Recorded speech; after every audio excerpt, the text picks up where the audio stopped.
Assalamualaikum warahmatullahi wabarakatuh. Alhamdulillah, bersyukur kepada hadrat ilahi kerana diberi keizinan dan kesihatan untuk kita berkumpul dalam pembentangan video berkaitan dengan subjek fiqh ibadah dan munaqahat. Okey, yang saya hormati ialah pensyarah kami iaitu Dr. Nazir. Okey, di sini saya diberi amanah untuk membentangkan tajuk berkaitan dengan nikah gantung, atau nama lain bagi nikah gantung ialah nikah khitbah. Okey, sebelum kita masuk mengenai nikah gantung, okey, di sini kita dari segi perkahwinan, Allah menyuruh kita berkahwin. Okey, perkahwinan adalah satu nikmat yang besar dan salah satu tanda kebesaran Allah yang dianugerah kepada hamba-hambanya. Ia merupakan satu sunnah para rasul dan para nabi. Islam telah menjelaskan banyak kepentingannya yang telah menerangkan banyak kali tentang kesan yang amat besar dalam Al-Quran dan hadis.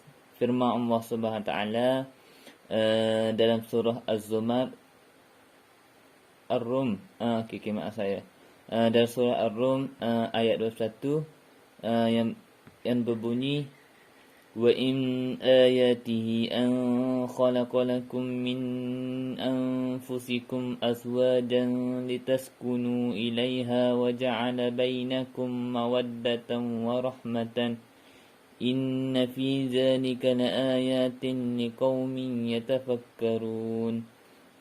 Maksudnya di antara tanda-tanda yang membuktikan kekuasaannya dan rahmatnya, bahawa ia menciptakan untuk kamu, wahai kaum lelaki, isteri-isteri dari jenis kamu sendiri, supaya kamu bersenang hati dan hidup mesra dengannya, dan dijadikannya di antara kamu suami isteri, perasaan kasih sayang dan belas kasihan. Sesungguhnya yang demikian itu mengandungi keterangan yang menimbulkan kesedaran bagi orang-orang yang berfikir. Okey, kalau kita nampak sini,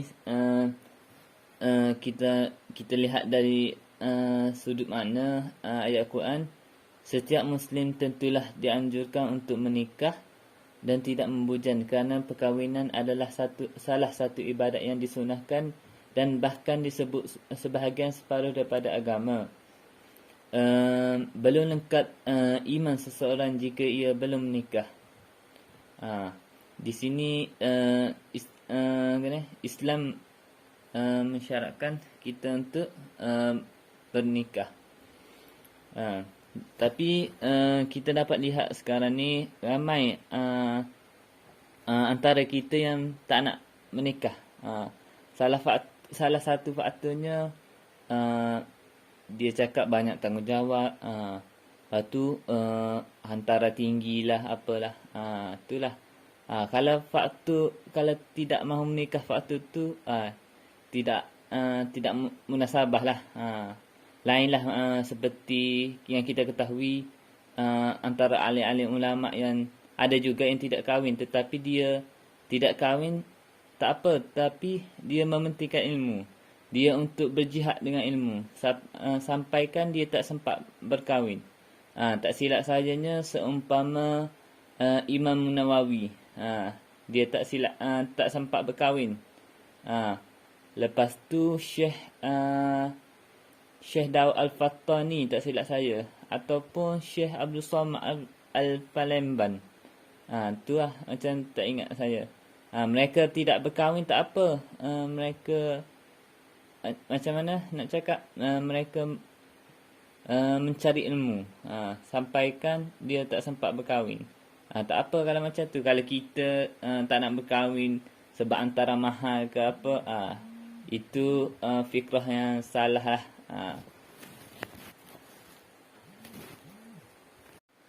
Okey, kita masuk dari segi pengertian nikah khitbah atau nikah gantung.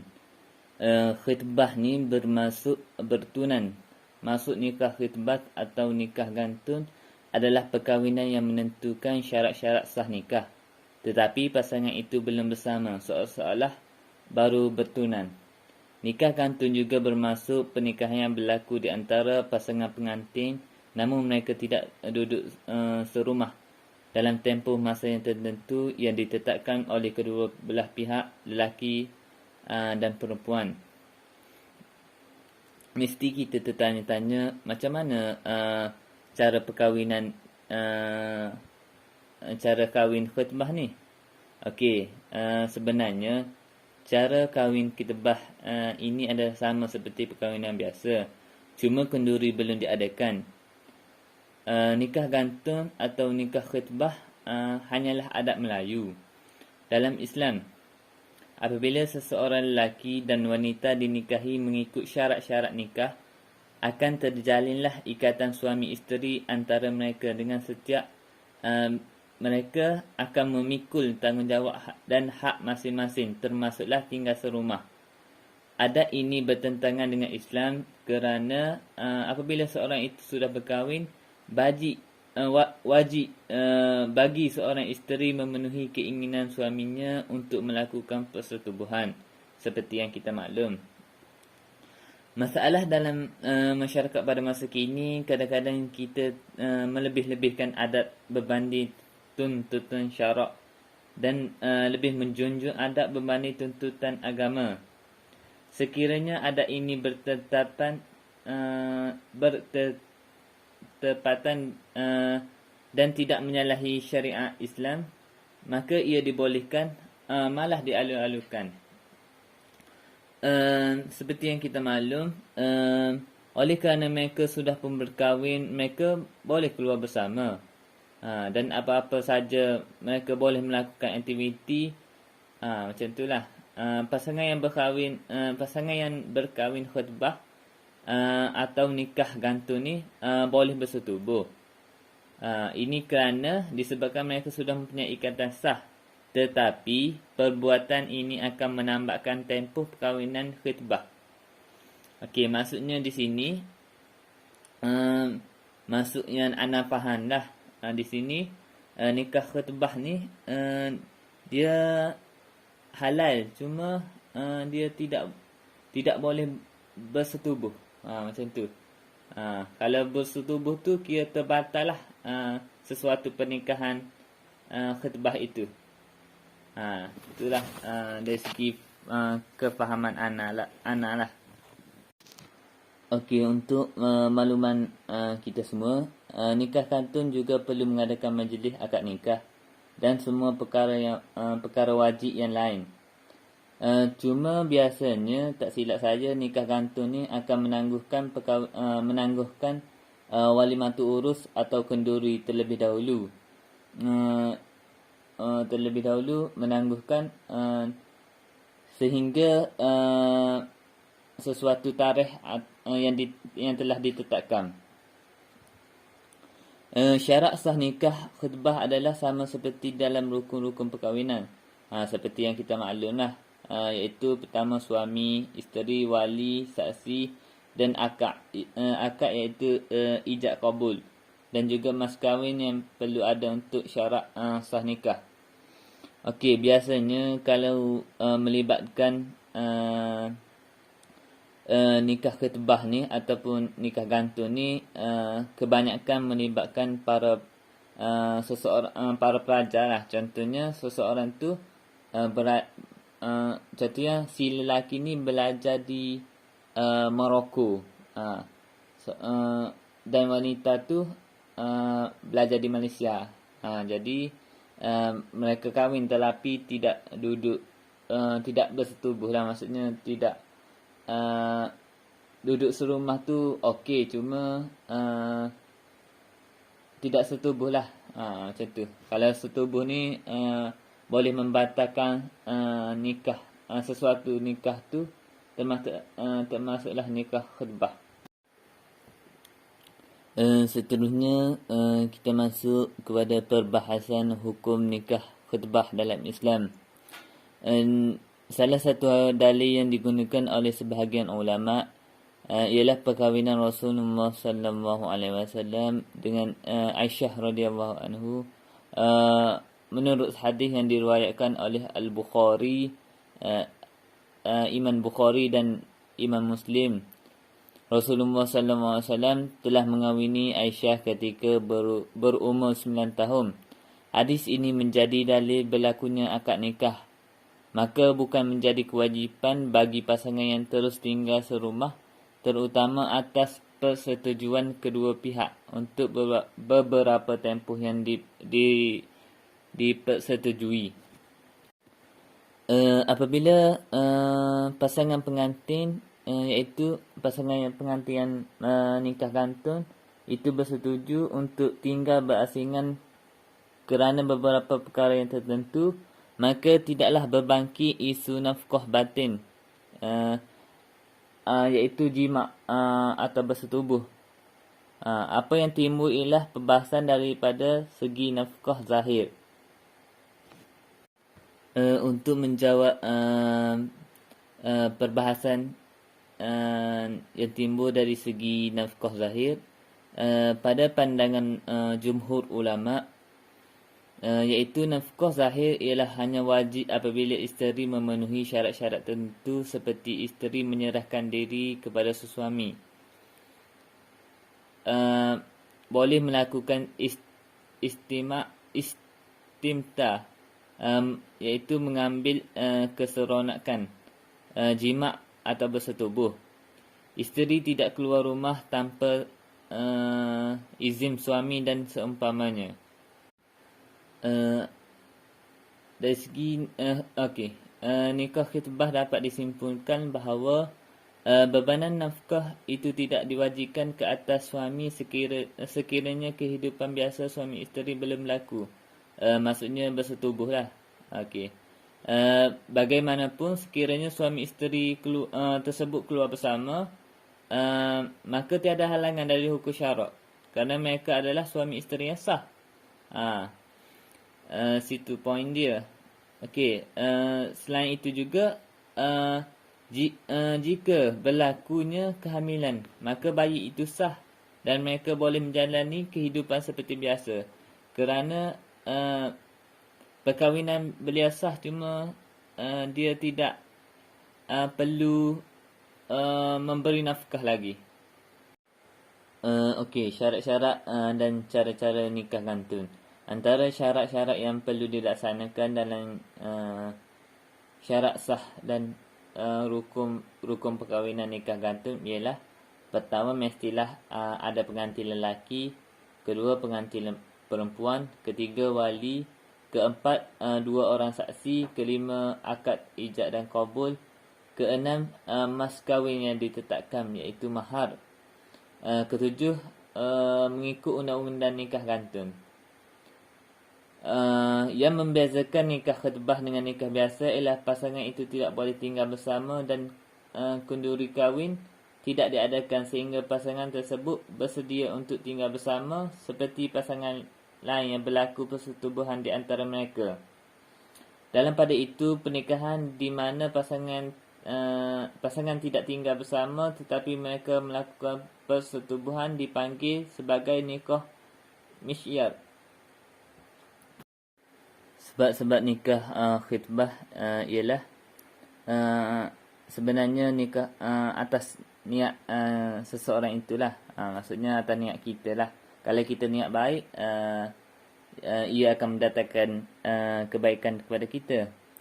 Di sini terdapat 3 tujuan mulia yang boleh menjadi alasan mengapa seseorang itu menikah dengan cara nikah gantung. Beberapa sebab seorang melakukan nikah gantung adalah: suami belum mampu memenuhi kewajipan untuk memberi nafkah kepada isteri. Dalam hal ini bermaksud tidak mampu menyediakan tempat tinggal, pakaian dan perkara lain yang diperlukan oleh isteri. Kedua ialah pasangan yang masih belajar atau masih menuntut ilmu. Ketiga ialah belum dapat memberi komitmen dalam berhubungan dan belum mampu menjalankan kewajipan terhadap isteri. Tetapi seseorang yang belum mempunyai harta tetap disarankan untuk menikah, dan masalah rezeki sebaiknya hal tersebut diserahkan hanya pada Allah SWT, sebagaimana yang disebut dalam dalil berikut, iaitu daripada Aisyah, iaitu dia berkata, nikahilah olehmu kaum wanita itu, maka sesungguhnya mereka akan mendatangkan harta rezeki bagi kamu. Terdapat juga halangan-halangan kepada pelaksanaan dalam masyarakat Malaysia pada masa kini. Antaranya ialah pertama ialah salah faham tentang nikah khutbah. Okey, seperti yang kita maklum, nikah khutbah sering kali disalahartikan dengan nikah kontrak atau nikah mut'ah yang memang sudah jelas keharamannya di sisi Islam, sedangkan ianya amat jauh sekali berbeza dari segi prinsip dan pelaksanaannya. Okey, nikah kontrak adalah sebuah perkahwinan yang dibatasi waktu sehingga akan berakhir sesuatu ketentuan waktu yang telah disepakati oleh kedua belah pihak yang melakukan perkahwinan itu sendiri. Maknanya lelaki dan wanita tersebut halal untuk masing-masing sehingga waktu yang ditentukan. Maka terbatallah perkahwinan tanpa talak. Hal ini amat terang sekali dilarang dalam Islam. Malangnya ramai yang menyamakan nikah khutbah dengan nikah-nikah seperti ini. Kesannya timbul salah faham dan fobia terhadap nikah khutbah ini, dan ia tidak diterima oleh masyarakat. Okey, kedua ialah budaya dan mindset masyarakat tentang perkahwinan awal. Majoriti masyarakat kita bersikap amat skeptikal dengan perkahwinan awal. Hal ini kerana bagi mereka perkahwinan di usia muda merupakan salah satu faktor atau risiko yang amat tinggi. Apabila persoalan nikah ini ditanya oleh orang ramai, mereka akan menjawab, saya belum bekerja, saya masih belajar, mana nak cari duit untuk buat belanja kahwin. Banyak lagi lah alasan beliau. Seperti yang kita tahu, kenapa mereka boleh beralasan untuk melakukan perkara yang halal tetapi tidak langsung mengemukakan alasan untuk melakukan perkara yang haram. Seterusnya, penerimaan ibu bapa. Perkahwinan merupakan sesuatu yang besar dalam hidup seseorang. Cinta muda-mudi biasanya dianggap hanyalah sementara dan banyak dipengaruhi oleh faktor-faktor usia. Oleh itu, kalau kita lihat, ramai ibu bapa yang beranggapan bahawa nikah khutbah ini merupakan satu risiko yang terlalu besar untuk diambil. Bagi ibu bapa ni, boleh jadi perasaan cinta dan sayang yang dirasai oleh anak-anak mereka merupakan bersifat sementara, atau lebih famousnya cinta monyet lah. Seterusnya, perbezaan pendapat ulama tentang hukum nikah khutbah. Ulama berbeza pendapat tentang hukum tentang hukum sebenar nikah khutbah. Ada yang berpendapat ianya harus, ada yang tidak begitu menerima kerana tiada dalil yang jelas dalam Al-Quran ataupun hadis yang menerangkan tentang hukumnya. Oleh itu, kita dapat lihat ramai orang ingin mengambil jalan yang lebih selamat dan menolak nikah khutbah sebagai sesuatu amalan dalam Islam. Dan last sekali ialah risiko. Nikah khutbah berisiko tinggi untuk dijadikan sebagai alat penipuan dan pemuas nafsu oleh golongan yang tidak bertanggungjawab. Besar kemungkinan ada golongan yang menggunakan nikah khutbah sebagai untuk sekadar memuaskan nafsu tanpa perlu bertanggungjawab ke atas nafkah zahir kepada isteri yang dikahwini. Hal ini banyak berlaku di tanah Arab, kalau tak silap lah, di mana nikah khutbah diamalkan secara meluas. Kelebihan nikah gantung ialah dapat mengurangkan kelahiran anak luar nikah. Kedua, ianya memudahkan kawalan diri terhadap persetubuhan. Dan last sekali, nikah gantung lebih baik pada bertunan. Kenapa saya mengatakan bahawa nikah gantung lebih baik daripada bertunan? Ialah nikah gantung boleh melakukan perkara seperti berdua-duaan, berpeluk dan berciuman, menunaikan umrah dan haji berduaan. Manakala kalau pasangan bertunan tidak boleh melakukannya. Terdapat perbezaan nikah khitbah dan tunan. Nikah khitbah ialah pernikahan yang sah di sisi hukum syarak. Tunan pula ialah amalan lazim masyarakat kita, tetapi pertunangan dianggap sebagai perjanjian untuk berkahwin. Nikah khitbah, akad nikah yang dilakukan ketika menyatakan hasrat kepada keluarga wanita, maka hubungan suami isteri menjadi sah. Manakala dari segi tunan pula, hanya menyatakan hasrat kepada keluarga wanita yang ingin dikahwini dan bertunan, iaitu hubungan atau ikatan. Seterusnya, perbezaan nikah gantung, nikah siri dan nikah misyak. Kita perlu tahu beza antara tiga nikah ini. Okey, pertama, nikah gantung atau nikah khitbah. Bermaksud pasangan yang nikah secara sah, tapi selepas menikah mereka tidak mengadakan tanggukan, iaitu kenduri kahwin. Mereka tidak tinggal sebumbun dan mereka tidak bersetubuh dalam jangka masa tertentu. Nikah siri pula ialah nikah yang dirahsiakan sama ada dari pengetahuan wali nasab atau pengetahuan daripada kerajaan di tempat nikah. Dan last sekali ialah nikah misyak. Nikah misyak juga tidak sama dengan nikah gantung. Contohnya, kalau pasangan gantung bersetubuh, maka nikah itu tidak lagi dipanggil nikah gantung dan isteri berhak menuntut haknya dari suami, seperti nafkah, tempat tinggal dan sebagainya. Dalam nikah misyak, isteri bersetuju melonggarkan tanggungjawab suami, dan suami juga bersetuju melonggarkan tanggungjawab isteri.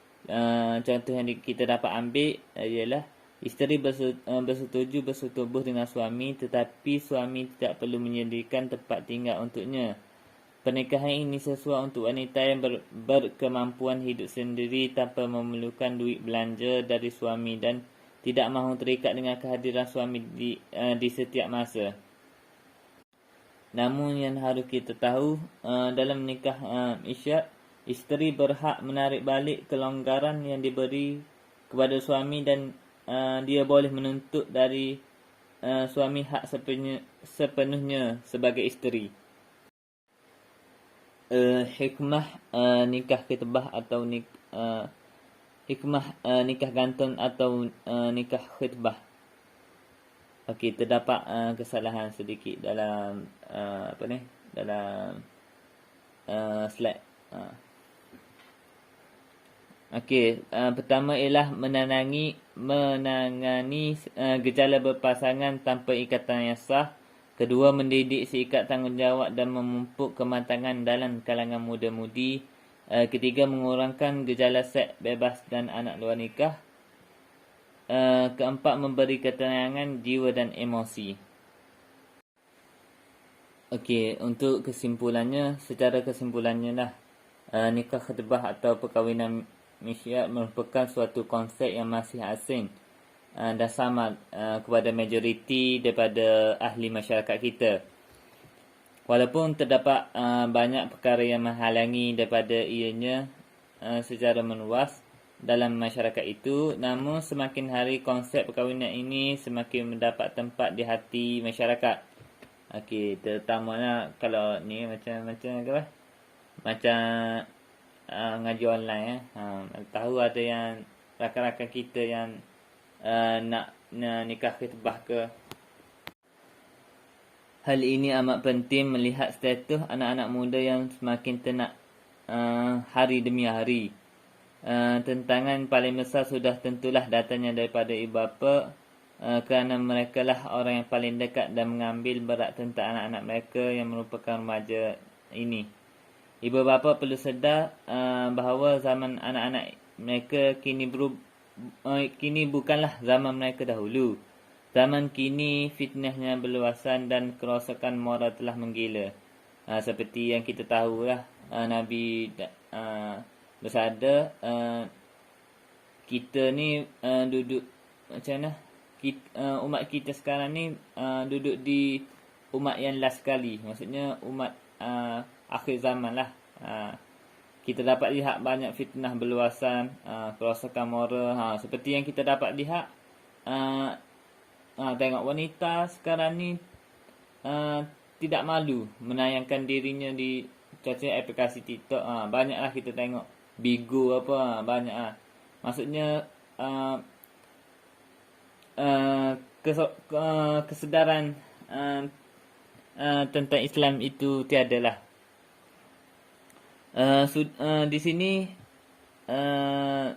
menjelaskan bahawa ibu bapa perlu membuat anjakan paradigma.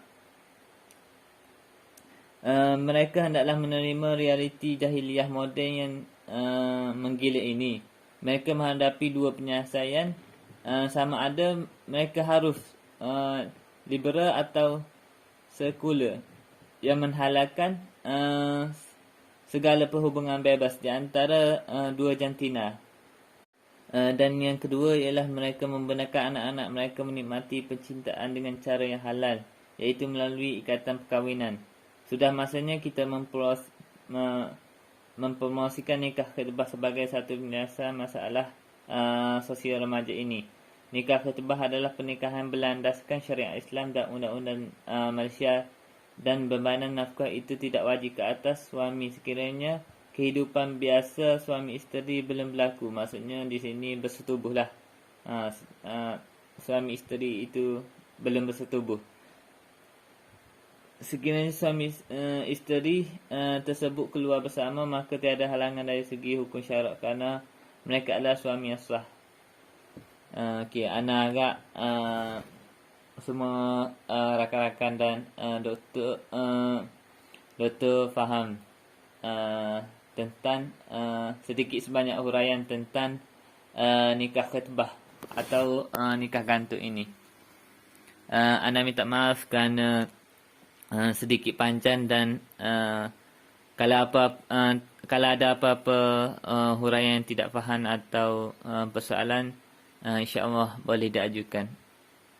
Okey, terima kasih kerana sudi mendengar kepada doktor dan semua para pelajar.